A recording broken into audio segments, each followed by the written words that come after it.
So the High Court judgment has been that the EUSS is unlawful for pre-settled status holders with their temporary status if they don't then apply for settled status. They can't become unlawfully resident.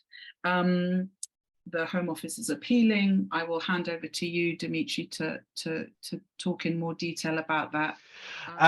As you say, in August of 2021, the IMA was writing to the Home Office, raising its concerns about this matter. That, as you state, basically, if someone who has pre-settled status then fails to apply within time to settle status, the policy at the time was that they would automatically lose all their rights. So it's to be clear that the IMA tried to resolve this before going to court. There was a significant amount of time where there was discussions between the IMA and the Home Office, but no resolution could be found. So in the end, the IMA took the decision that they felt that this was unlawful practice and that they would take it to the High Court, and was given permission to go to judicial review in June of 2022.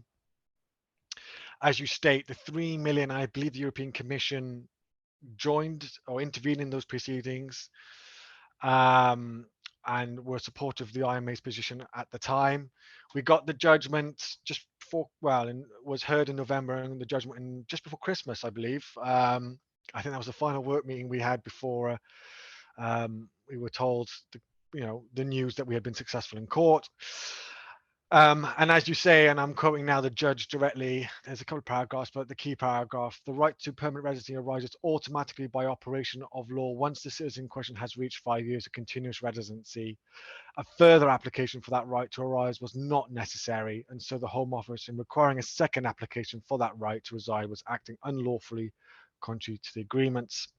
And as you say, though, the Home Office are appealing, and my understanding is, unless Sam correct me, is they've been given permission to appeal. But we're still talking to the Home Office on a regular basis about the situation, about the issue.